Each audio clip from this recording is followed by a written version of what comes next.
Boa noite a todos, sejam todos muito bem-vindos. Todos tomaram passo de limpeza? Tomaram, né? Boa noite aos nossos assistidos online. Hoje, infelizmente, a gente não vai ter a transmissão ao vivo. Peço desculpas, nós estamos com a casa sem a internet, mas os nossos técnicos vão gravar e depois quem quiser assistir pode assistir posteriormente, tá? Hoje a nossa convidada é a Márcia. Obrigada, Márcia, mais uma vez. Eu desejo a vocês uma ótima preleção, um bom passo, uma boa semana. A semana que vem nós estamos aí, se Deus quiser. Tá bom? Um abraço bem apertado em todos. Obrigada. Boa noite a todos. Vamos fazer uma reflexão só para a gente se acalmar, né? Acalmar os nossos corações, fazer aquela respiração mais profunda, realmente para tentarmos nos focar aqui nesse momento, né? Nesse tempinho que nós estamos dedicando à nossa espiritualidade, agradecendo a presença dos nossos mentores, do mentor da casa, e que possamos dessa forma nos mantermos atentos tanto às intuições como às palavras que serão ditas, para sairmos daqui melhor do que aqui chegamos,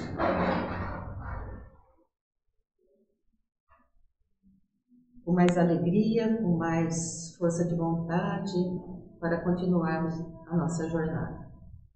Que assim seja. Bom, hoje nós vamos continuar a conversa sobre coletâneas, né? Coletâneas das preces espíritas. E hoje, o item de hoje é pelos inimigos do espiritismo.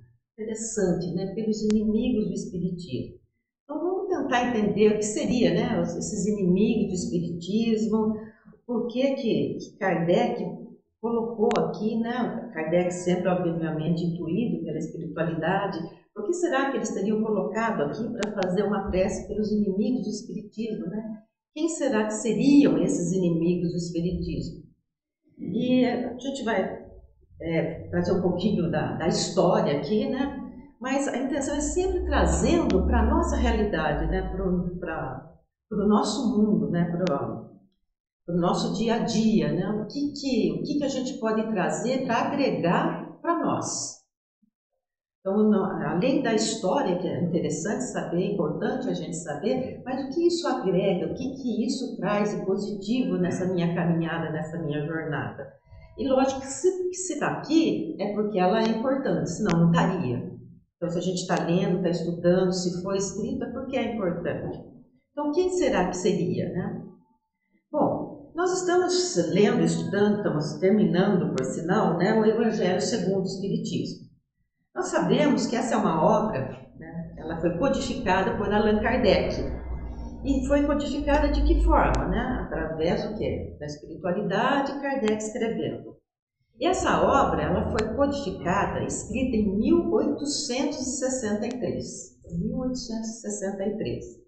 Então, quando Kardec escreve isso aqui, esse item pelos inimigos do Espiritismo, ele está lá, né? Escrevendo isso mais ou menos nessa data, um pouquinho antes, mas vamos colocar 1863, que é a época da publicação. Só que Kardec, ele começa um pouco antes. Quando que começa, né? Quando que começa? As mesas girantes. Então, começou lá na França, não só na França, mas principalmente na França, mesas girantes, né? Aquelas manifestações de mesas girantes. E as pessoas iam lá para fazer perguntas. Imagina você, né? Mesas girantes, olha, as mesas estão respondendo, elas respondem, a gente pergunta, elas respondem. Alguns, né? Nossa, imagina isso daí, deve ter alguém puxando deve estar o pezinho da mesa, deve estar amarrado lá num fiozinho invisível. Mas elas respondiam, as pessoas iam lá fazer perguntas. E Kardec, no primeiro momento, ele também falava, isso daí deve ser alguma coisa aí que não é verdadeiro. Mas aí foram falando tal, e ele resolveu ir. Só que Kardec era uma pessoa muito séria. Ele não foi lá para brincar. Ele foi para ver, será que é verdade ou não é? Então ele foi com um caráter investigativo, né? Um caráter de fazer um procedimento tipo que um cientista estaria fazendo. E ele começou a fazer isso. Quando ele começa a fazer isso, ele começa a observar que as mesas, elas tinham uma manifestação inteligente. Ou seja, por trás daquela mesa, das respostas que aquelas mesas estavam dando, tinha uma coisa inteligente. E uma mesa não tem inteligência. Então Kardec começa toda uma investigação até que ele entende então que atrás daquela mesa tinha uma inteligência que ele não via, mas tinha uma inteligência. E aí ele começa a estudar essa inteligência e toda essa história vai terminar no quê? Na codificação dos livros espíritas. Então termina nisso, né? Obviamente eu estou fazendo um resumo bem rápido aqui, né? Mas então termina nisso. Então ela começa lá com essa curiosidade, ele vai lá, ele olha, ele investiga uma causa, né? Tem uma inteligência, então se tem uma inteligência nas respostas, então tem que ter uma inteligência ali, porque uma mesa não iria conseguir responder com inteligência. E o Livro dos Espíritos, né, que vai ser codificado por Kardec, a primeira edição sai em 1857, ele é codificado por Kardec e de que forma? Kardec faz perguntas e os espíritos vão respondendo através da mediunidade. Então tem alguns médiuns, você tem lá umas cestinhas girantes lá que colocam o lápis e eles vão respondendo. Então se você lê o Livro dos Espíritos, as respostas que estão lá, tem muita inteligência lá. Tem muita inteligência. Então começa lá a primeira edição em 1857 do Livro dos Espíritos. Então você veja, de algo aconteceu uma codificação. São os livros da codificação da doutrina espírita. Até aí tudo bem. Só que quando você lê aquilo lá, naquela época, então vamos voltar, 1857. Imagina como é que era a França, a Europa em 1857. Como é que era a igreja predominante, como é que era o pensamento, como é que as pessoas pensavam, no que as pessoas acreditavam, e aí vem o Espiritismo trazendo alguns conceitos bem diferentes do que era vigente na época. Então, isso daí traz o quê? Esse progresso do espiritismo. Então, ele teve o progresso porque ele começa lá numas mesinhas girantes e ele vem e traz uma codificação, livros escritos, lógicos, com muito esclarecimento, um raciocínio ali, uma inteligência muito grande. Então, esse progresso do espiritismo, ele vem e traz o quê? Uma ameaça. Ele traz uma ameaça para o pensamento de muitos vigentes na época. Para muitos, como aqui para nós, ele já traz um esclarecimento, ele traz uma luz. Mas para muitos ele vai o quê? Contra os conceitos. Então aí a gente começa a entender por que Kardec pensa nisso daqui. Então, se nós lembrarmos, quando ele fala em inimigo do espiritismo, nós vamos lembrar que nós estudamos um pouquinho antes, amai vossos inimigos. Então daí a gente vai entender que como toda a prece que ele coloca, tem aqui um prefácio, ele explica o motivo que a gente está fazendo aquela prece. Se eu estou fazendo uma prece para mim, ele vai explicar qual é o motivo que você está fazendo essa prece, o que você pode pedir, o que pode ser, o que pode não ser. É dessa forma, então, também ele vem esclarecendo. Por que a gente vai fazer uma prece para quem está indo contra o espiritismo de alguma forma mais contundente? Mais contundente mesmo, né? Então, esse livro, o Evangelho, foi escrito em 1863. Em 1861, 2 anos antes, teve lá um evento que eles chamaram de Alto da Fé de Barcelona. Então, o que aconteceu? Kardec, ele pega lá uns livros, 300 livros, e manda, né? Ele está na França, ele vai mandar para a Espanha, para Barcelona. Quando chega lá, aos religiosos, a igreja lá da época, o que ela faz? Ela pega todos os livros e manda queimar em praça pública. 300 livros, ela manda queimar em praça pública, que isso ficou conhecido como Alto da Fé de Barcelona.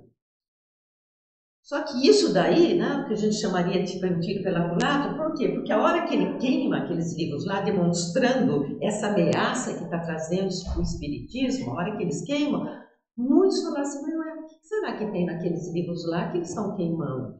Então causou também uma grande divulgação. Mas isso aí demonstrava que tinha ali, né, não só a igreja, mas cientista, muitas pessoas contra aquilo lá. Contra aqueles novos conceitos que estavam lá muito claros. Não eram conceitos novos, né? Porque o espiritismo ele vem trazer conceitos que já existiam, mas de uma forma diferente, e muitas vezes muito mais claro do que até então tinha sido lido na época, como também tem sido lido hoje.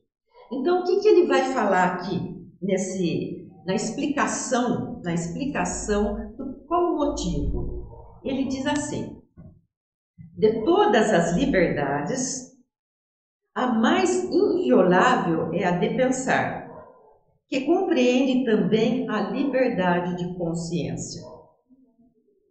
Lançar uma reprovação sobre aqueles que não pensam como nós é reclamar essa liberdade para si e recusar aos outros. É violar o primeiro mandamento de Jesus, a caridade e o amor ao próximo. Então, o que ele está falando? De todas as liberdades, a mais inviolável é de pensar. É o direito da gente pensar. Direito da gente pensar diferente do outro. E dentro dessa liberdade que compreende também a liberdade de consciência, que é a liberdade religiosa. É a liberdade filosófica, a liberdade de eu poder olhar e pensar. Isso daqui não está me fazendo sentido, ou isso aqui me faz sentido. Então é essa liberdade. Em obras póstumas, Kardec escreve o seguinte: o Espiritismo proclama a liberdade de consciência, ou seja, né, professar qualquer crença como direito natural. Reclama para os seus adeptos do mesmo modo que para toda a gente. Respeita todas as convicções sinceras e faz questão da reciprocidade. Ou seja, ele está dizendo, o Espiritismo respeita toda forma de pensar, mas ele também quer ser respeitado. Então, eu respeito a sua forma de pensar, mas eu também quero ser respeitado.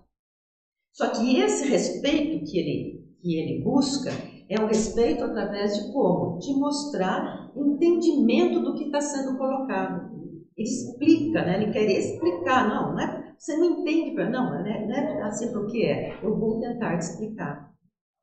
Eu vou tentar te mostrar por que é assim, por que não é assim. Então é dessa forma que ele sempre trabalha esse conceito. E nós que aqui estamos, nós podemos perguntar, por que nós estamos aqui?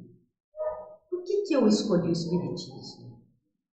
Porque eu acredito que ninguém está aqui obrigado. Então, por que eu escolhi o Espiritismo? O que ele me trouxe? O que eu procurava? Quais as respostas? Né? Quais os conceitos que eu não tinha que passei a ter? E por que é importante a gente ter isso? Porque primeiro nós temos que compreender essa filosofia que nós estamos seguindo. Porque se alguém chegar e me questionar, eu tenho que saber responder. Ou seria interessante eu saber responder. Porque se eu não sei responder, eu não sei se responder para o outro, porque eu não sei responder para mim mesma. Então, Kardec, ele dizia, espíritas, amai-vos. O primeiro mandamento. Segundo, espíritas, instruí-vos. Eis o segundo. Então, daí, isso que a gente sempre tenta fazer, né? De estudar, de conhecer, porque quando a gente lê, a gente reflete o que isso quer dizer para mim. E Kardec, ele também fazia isso. Então, ele não queria simplesmente falar, olha, você tem que acreditar, olha, é assim, não é assim. Ele queria trazer o entendimento.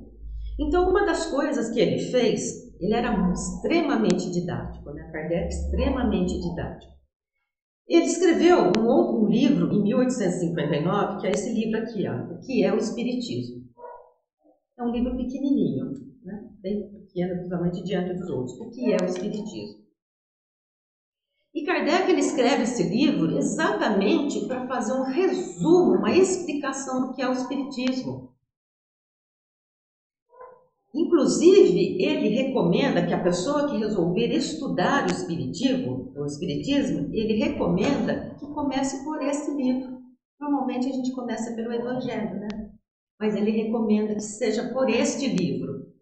E em segundo lugar, aí viria o Livro dos Espíritos, depois o Livro dos Médiuns, o Evangelho, o Céu e o Inferno e a Gênese, que aí é a codificação, né? Os 5 livros da codificação. Por quê? Porque esse livro, ele traz um resumo disso que a gente está falando. Ó.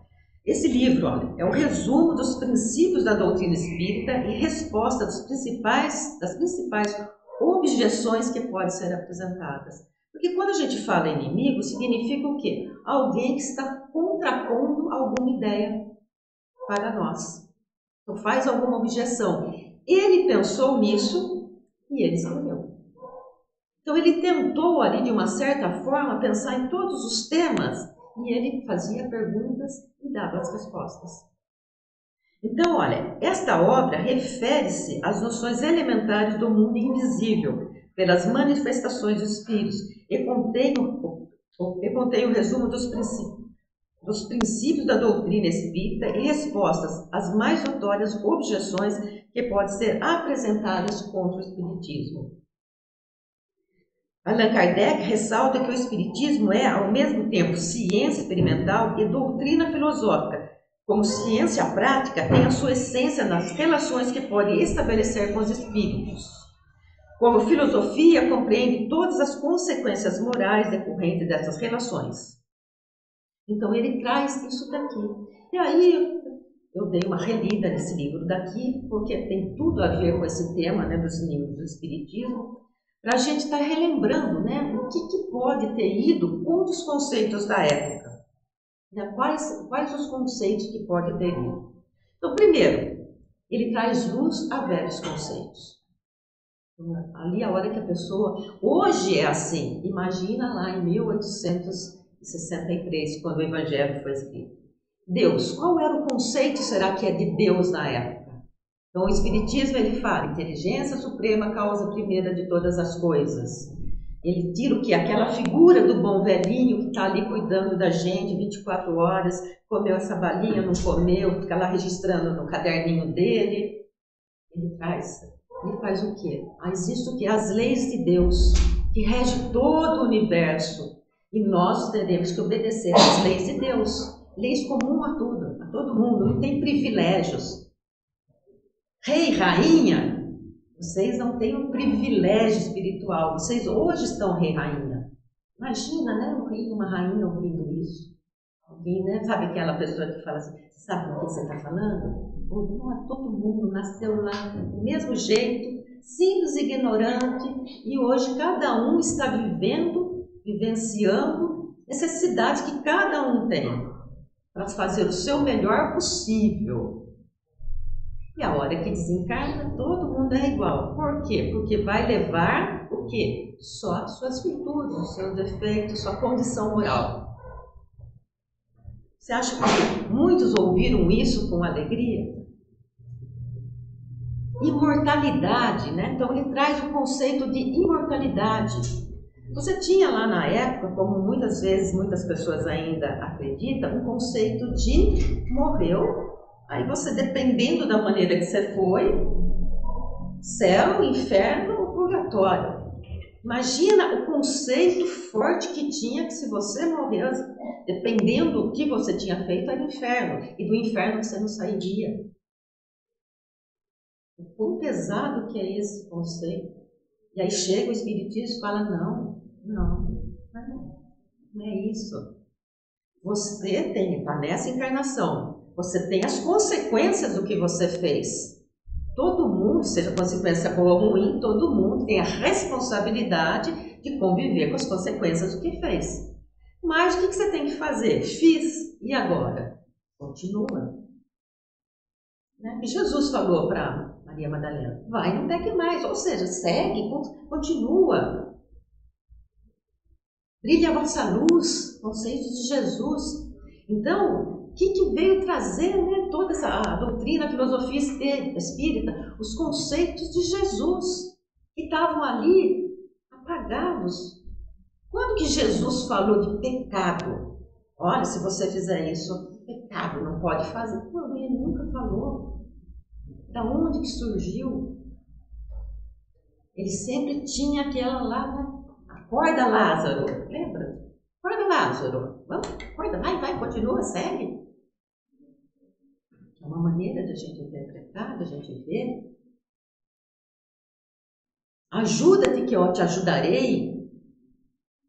Então, e aí vem a filosofia espírita trazer tudo isso de volta, bem claro, bem explicado. Então, será que chocou? Será que parecia para muitos ser uma ameaça?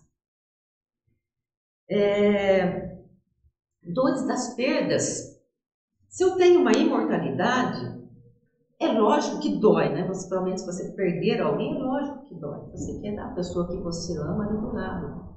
Mas quando você entende que você é imortal, que aquela pessoa que nos deixou, ela continua, e muitas vezes ela está melhor do que ela estava quando estava aqui, quando você compreende essa imortalidade, quando você compreende dessa nossa passagem aqui pela Terra, encarnados, você compreende que você aquilo lá dá o quê? Dá uma força.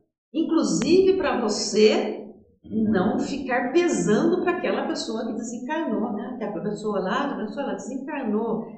E aí você ali chorando e sofrendo e ela querendo te falar, não, mas eu estou aqui, eu estou continuando, para de sofrer por mim.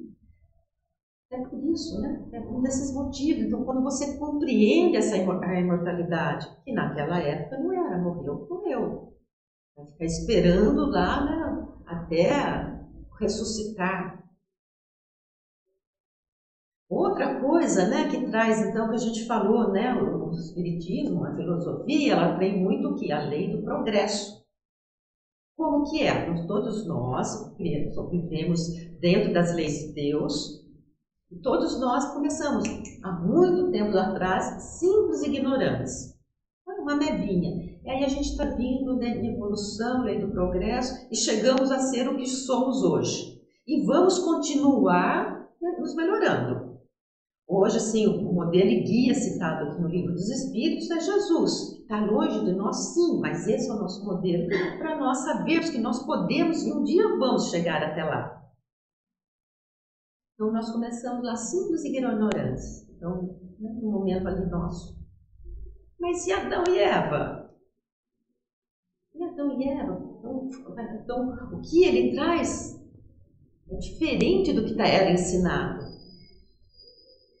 E aí você fala, mas qual que faz mais lógica? Um Adão e Eva, ou como o próprio Darwin demonstrou, né? Darwin foi de 1859, a lei da evolução de Darwin, que é o que a gente vê na natureza. Qual que faz mais lógica? Qual que traz luz? Então, a gente começa a analisar, nós podemos analisar do ponto de vista, se eu não aceitasse isso, como é que é isso para mim? Quais são essas respostas? Que é o Espiritismo que está trazendo. O que mais? Comunicação com os espíritos. Então, hoje nós temos os médiuns, né? Quantas pessoas não se comunicam com o espírito? E o que é o espírito? O espírito, né, sou eu sem o meu corpo, o espírito. Exatamente como eu sou, com os meus defeitos, nas qualidades e os meus defeitos. É o espírito. E qual é a maneira que a gente utiliza para se comunicar com os espíritos? O pensamento. Porém, existem pessoas que têm essa comunicação, essa faculdade de comunicação mais desenvolvida. Então, a pessoa, que a gente chama de tem uma mediunidade maior, ela consegue, às vezes, ter uma intuição maior, alguns conseguem ver, alguns conseguem realmente conversar, porque é uma mediunidade mais desenvolvida. É só isso.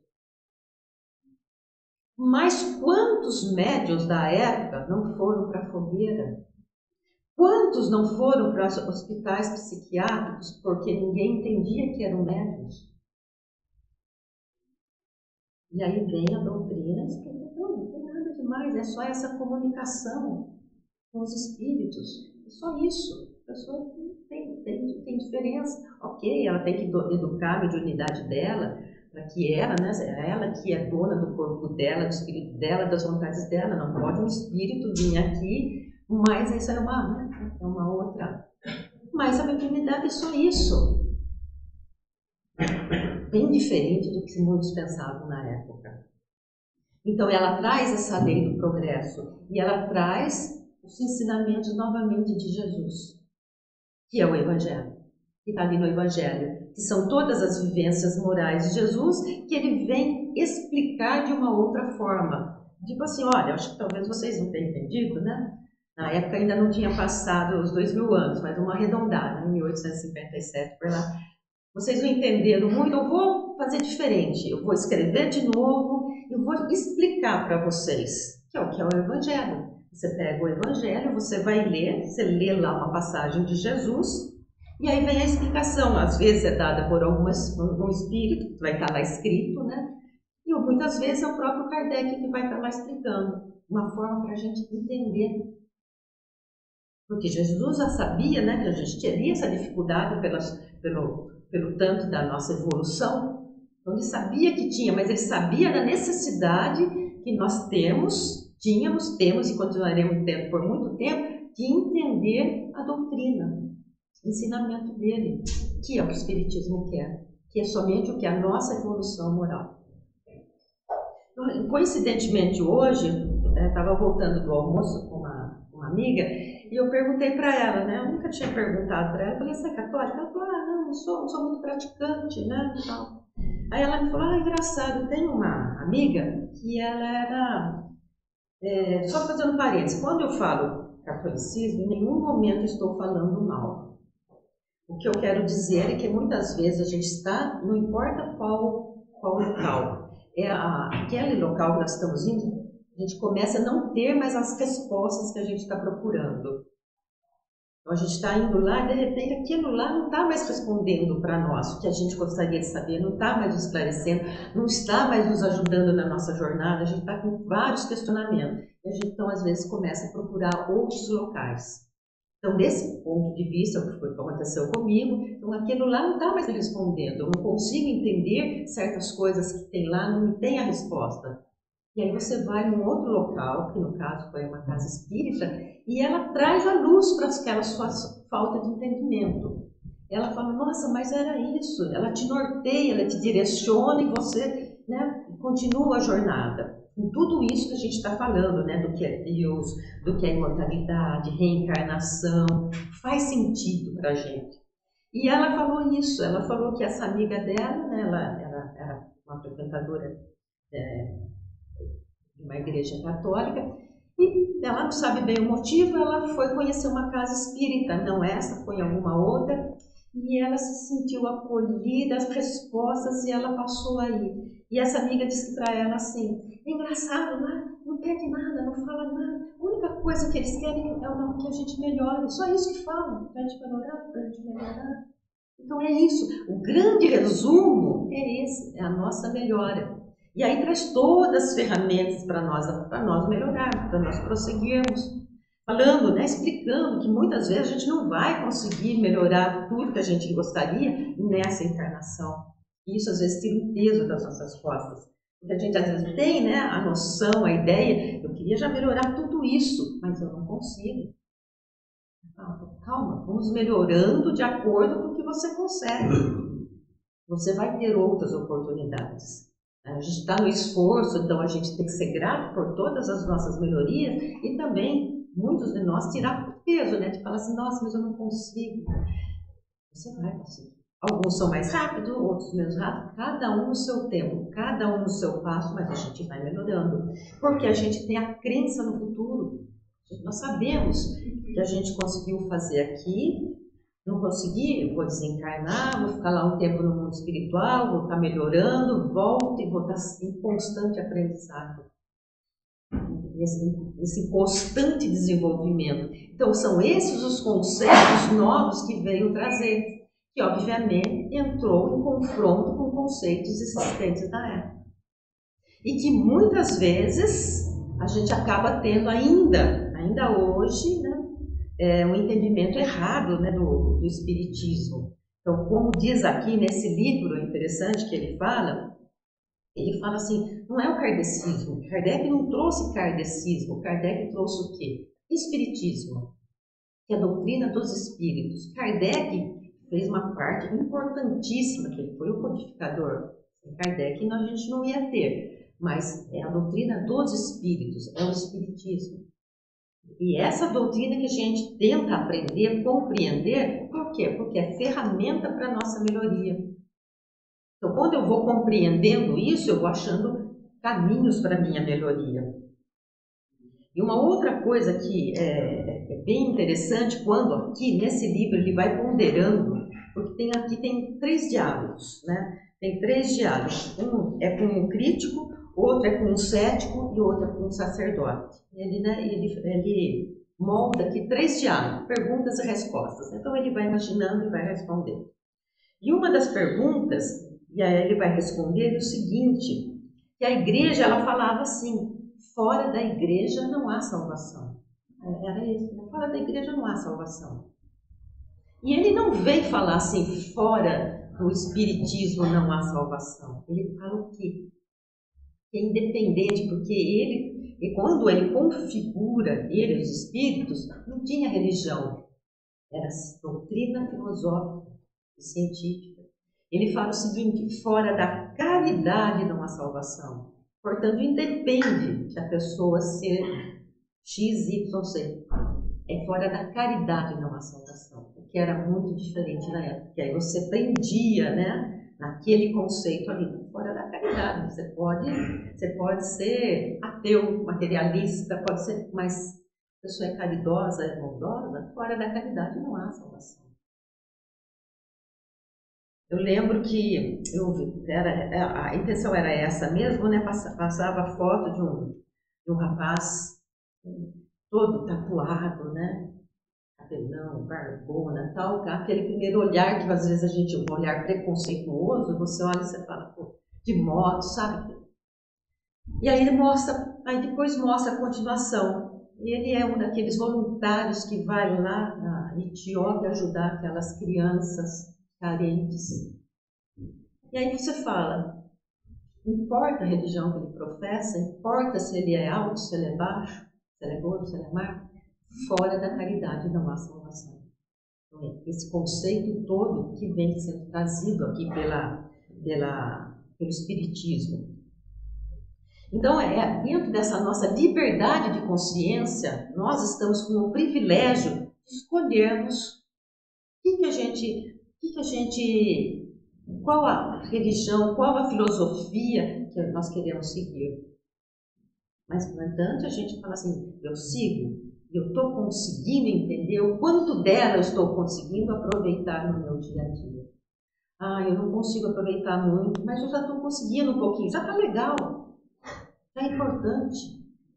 Agora, temos que ter o esforço e a força de vontade, porque por nosso padrão, né, de animais que nós somos, né, nosso padrão é de não querer fazer nada. A gente às vezes nem tá legal, né? Às vezes nós estamos numa zona de conforto que nem é exatamente conforto, mas nós temos o quê? O medo, a preguiça, a falta de força de vontade da gente sair um pouquinho daquilo lá e ver um pouquinho novo, analisar.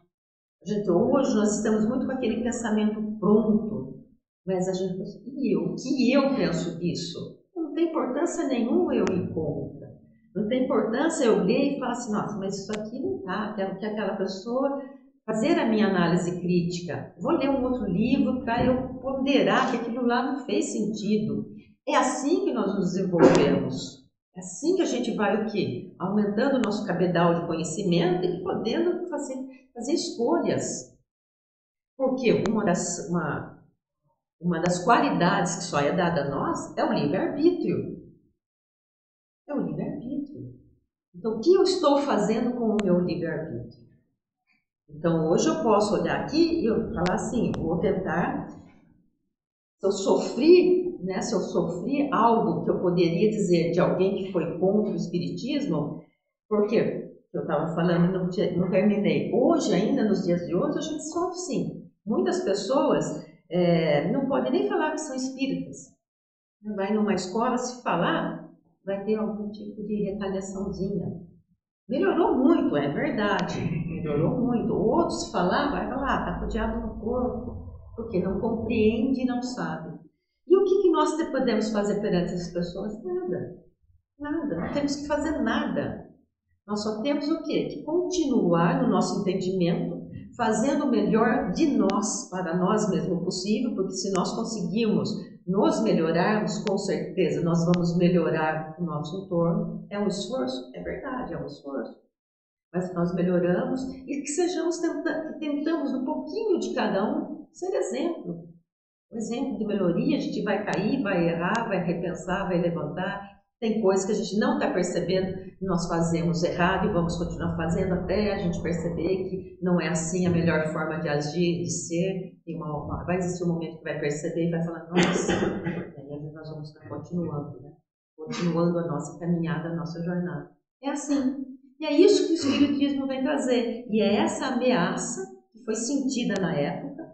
Depois, novamente, em 1867, um pouquinho lá para frente, Kardec vai receber mais uma comunicação falando a mesma coisa não, coisas semelhantes sobre esse combate que ele iria ter. Kardec, né, ele teve uma luta muito grande, ele não só codificou, ele caminhou para divulgar o Espiritismo na época. Então foi muito combatido, né, tanto do ponto de vista ali pelas igrejas, como do ponto de vista da ciência. Por quê? Porque a ciência não consegue comprovar o espírito. Ela não consegue, mas não consegue não provar. Então a ciência, ela, por exemplo, ela não consegue dizer como que, vocês já ouviram falar de Chico Xavier, né?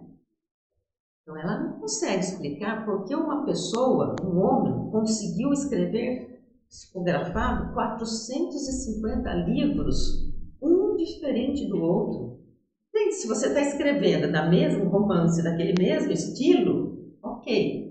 Mas se você escreve com assuntos tão diversos, assuntos tão complicados, tem livros que a gente está estudando que você lê ali, você não consegue ler o que está, não consegue entender o que está escrito. Você lê, relê, vai lá para assuntos médicos. Eu vou parar para fazer a preparação. Continuar. Ah lá, chegou e falou para mim, vai parar. Mas aí eu continuo, para a gente não atrasar a preparação, tá bom? Você apaga? Não. Ah, não, não apaga.